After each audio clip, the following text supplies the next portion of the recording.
उसे बाहर की चीजों को पा करके प्रसन्न होने की गरज और आवश्यकता नहीं रह जाती है। भीतर अध्यात्म का खजाना उसे मिल जाया करता है।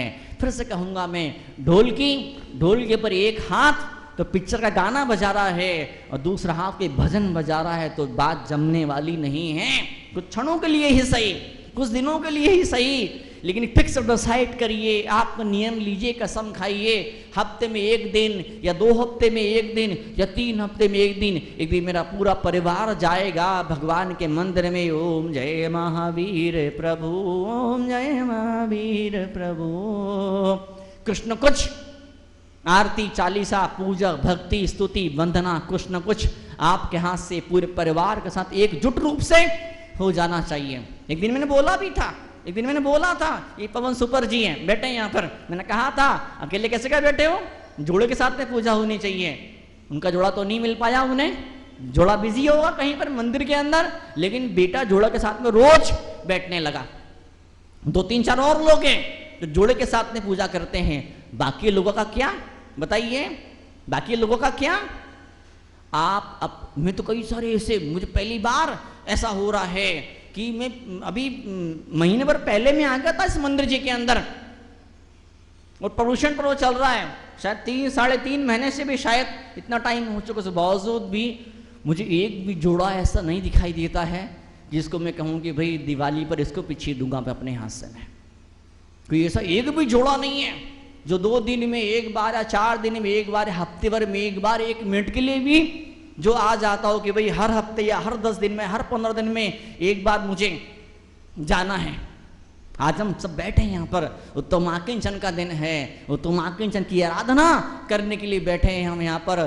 धन्य है वो मुनिराज, इतना सारा वैभव, आलीशान, 96,000 रानियां, बताइए आप, 96,000 रानियां, उनको छोड़ करके वो धर्म की साधना में निकल जाया करते हैं। और यही साधना उन्हें इतना ऊंचा बना देती, इतना ऊंचा उठा देती है कि एक तरफ दुनिया के अंदर वो चक्रवर्ती बनते हैं, और जब धर्म साधना करते, जब मुनि बन के जब आंखें मूंद लेते हैं, फिर धर्म के चक्रवर्ती बन जाते हैं। वे सिद्ध पद को प्राप्त कर लिया करते हुए शांतिनाथ, कुंतुनाथ, वरहनाथ, इधर दुनिया के चक्रवर्ती, बड़े बड़े सम्राटों पर जिन्होंने अपनी सत्ता चलाई, और जब आंख बंद करते, जब मुनि बनते, जब मुनि मुद्रा धारण करते हैं, तो फिर कर्मों पर उनकी सत्ता, उनकी हुकूमत चलने लग जाती है, कर्मों पर उनका आधिपत्य होने लग जाता है। अभी कल परसों की बात है, माँ आई थी, बोले माँ बड़ी खुशी थी, माँ बड़े गर्व से बोल रही थी, मेरा बेटा 20 साल का रोज अभिषेक करता है। उनका माँ सौभाग्य आपका कि आपका जवान बेटा अभिषेक करता, बहुत अच्छी बात है। मैंने बेटे से पूछा तुम अभिषेक करते हो? बोले हाँ मैं अभिषेक डेली करता हूँ, मेरा नियम है। मैंने कहा वाह कितना प्यारा नसीब है तेरा। फिर धीमे से मैंने उसे कुरेदा, मैंने कहा एक बात बता, सपने तुझे किस चीज के आते हैं? सपने तुझे किस चीज के आते हैं? उसने धीमे से अपनी गर्दन को थोड़ा सा नीचे, अपनी आंखों को थोड़ा सा नीचे उसने झुका लिया। सपने तुझे किसके आते हैं?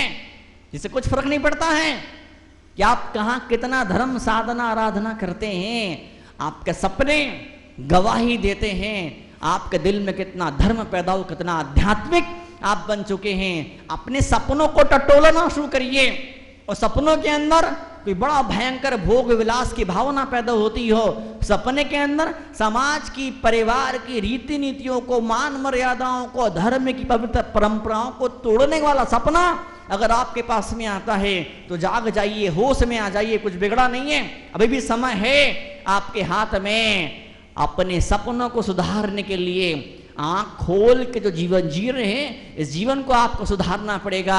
सब खुली आंखों का जीवन आपका सज जाएगा, संवर जाएगा। तो बंद आंखों से जो सपनों का संसार, सपनों की दुनिया है, वो भी सुधर जाएगी, समझ जाएगी।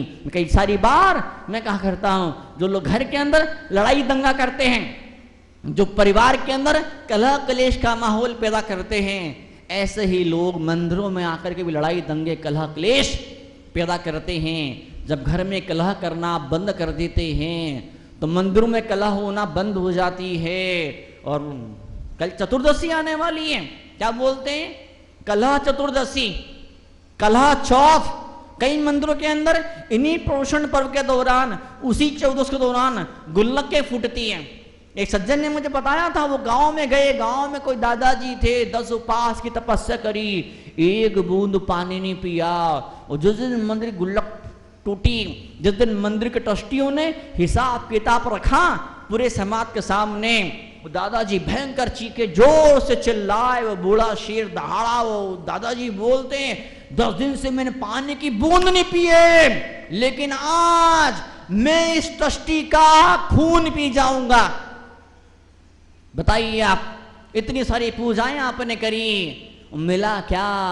हासिल क्या किया? आपके हाथ में क्या आया? कोरा कागज कोरा ही रह गया।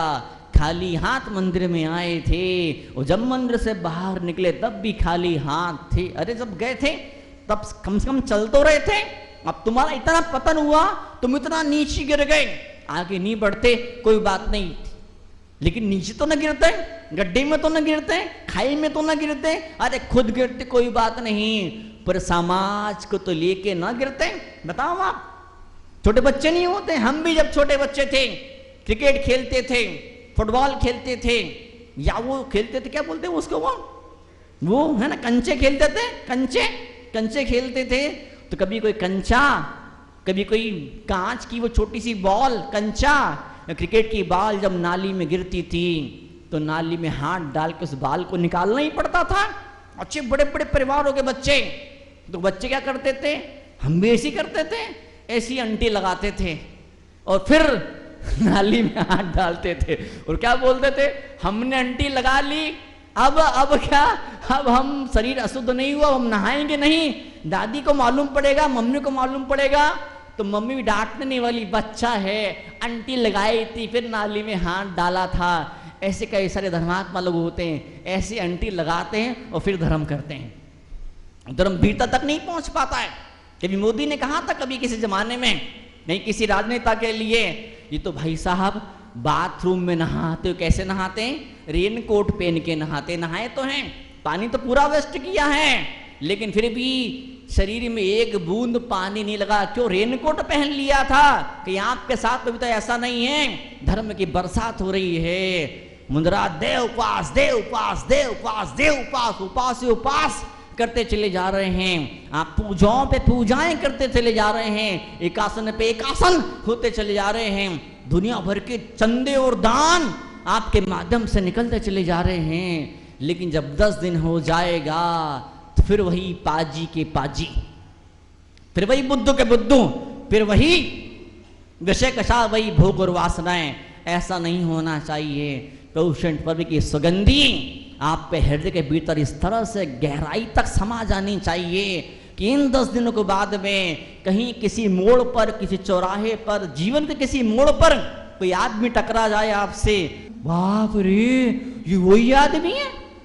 आप सुबह सो करके उठो, आपकी पत्नी आपको देखे तो पत्नी को आश्चर्य हो कि अरे ये वही वाला है जो कल था, है?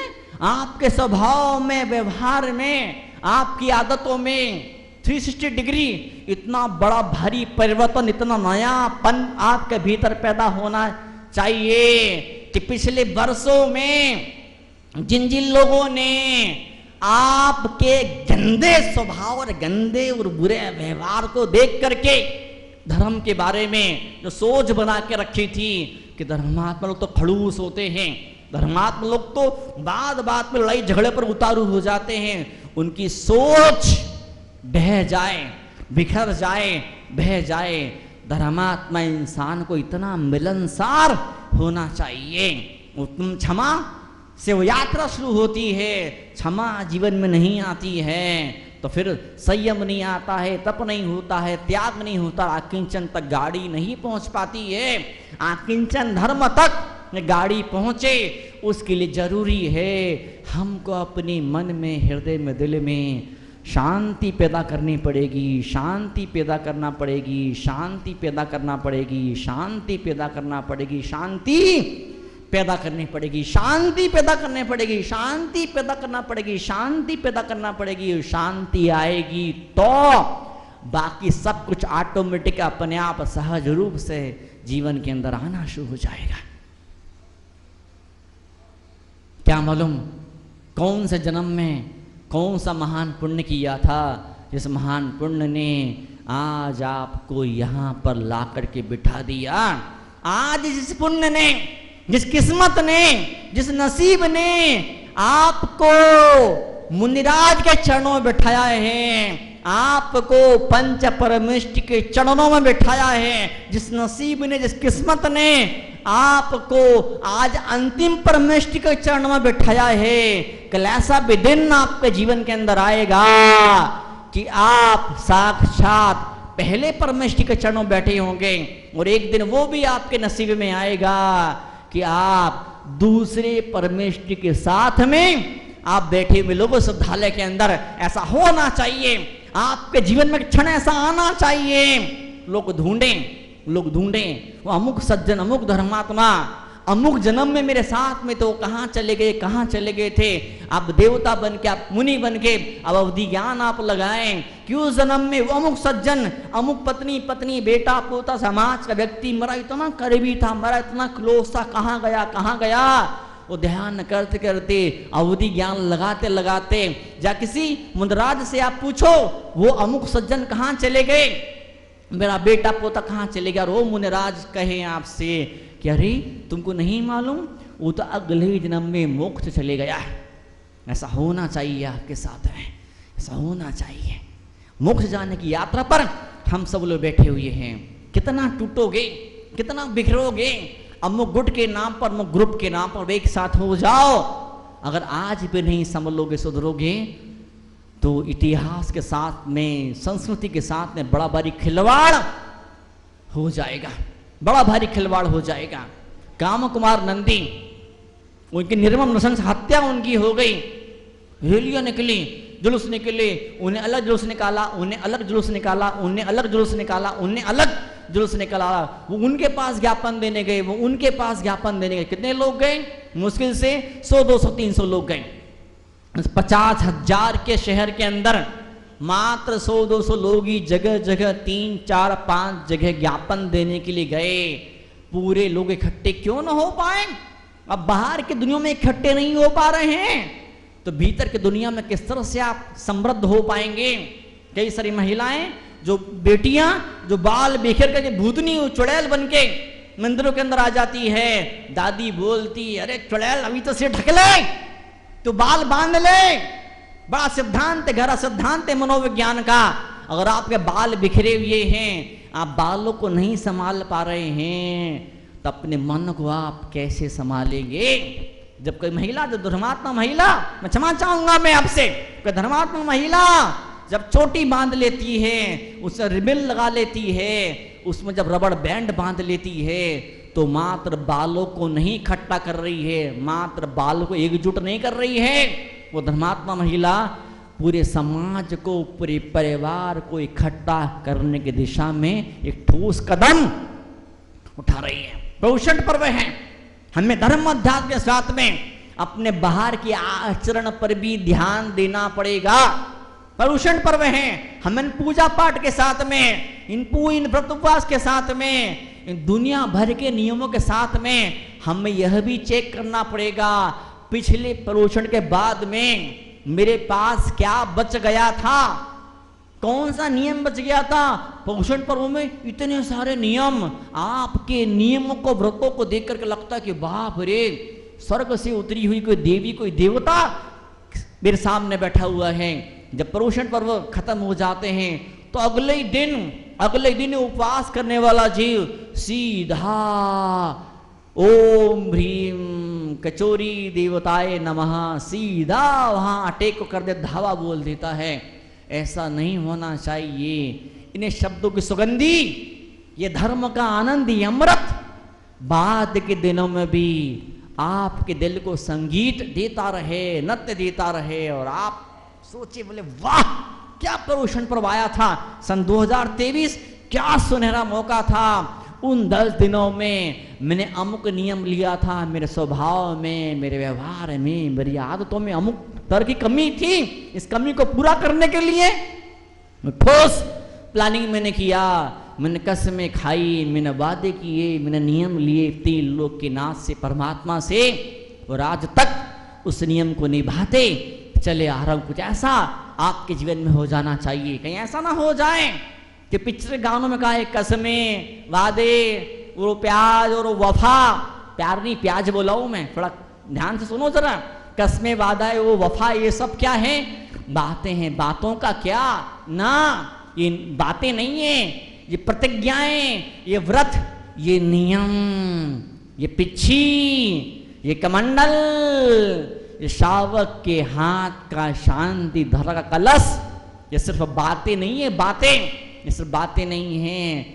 जब जीव अपने आप से कमिटमेंट कर देता है, अपने आप से वादा करता है, अब मुझे ऊंचा उठना है, तो गारंटी से उसे कदम गौशाला अनाथ आश्रम की तरफ जाने लगते हैं। अजब को जीव अपनी आत्मा के उद्धार का जब सुंदर सपना अपने हृदय के भीतर संजोता है, तो ऑटोमेटिक उसे कदम मंदिर की तरफ आगे बढ़ जाते हैं। ऐसा जीव डायलॉग नहीं मारता है, बहाना नहीं वो बनाता है कि वाह दिल चंगा तो कठौती में गंगा, ना, ऐसा जीव उसे डायलॉग नहीं मारता है, बहाने नहीं बनाता है। जितना जितना दम पड़ता, जितनी जितनी जितनी जितनी ऊर्जा, जितनी ताकत है, पूरे अस्तित्व को झोंक देता है, दाव पर लगा देता है, और फिर दो से मिलता है। कितना प्यारा मिलता, बताओ मुनिराज। 24 भेद परिग्रह के, इन 24 प्रकार के, इन 10 प्रकार के बाहर के, 14 प्रकार के अंतरंग के, सबसे खतरनाक परिग्रह भीतर वाला कौन सा परिग्रह भीतर वाला? मिथ्यात्व। इस खतरनाक परिग्रह को छोड़ करके कोई जीव जब मोक्ष की यात्रा पर निकलता है, बाहर से लग रहा है नंगा है, कुछ भी तो नहीं है, एक सुई तक नहीं है इसके पास में, लेकिन जब वही जीव जो दिल की सुई को भी खत्म नष्ट कर देता है, दिल के अंदर सुई जितना मोह भी नहीं रह जाता है, ऐसा जीव फिर इतना मिलता है, इतना मिलता, इतना मिलता है, कितना मिलता है? तीर्थंकर छत्र चमर महामंडल भारी, ऐसा इतना सारा, बताओ, वो अशोक वृक्ष, और वो शरण के दौलत इस जीव को मिल जाती है। जीव के पास है क्या? जीव के पास में है कितना? वो इतना सा छोड़ देता है, उसे इतना सारा उसे मिल जाया करता है।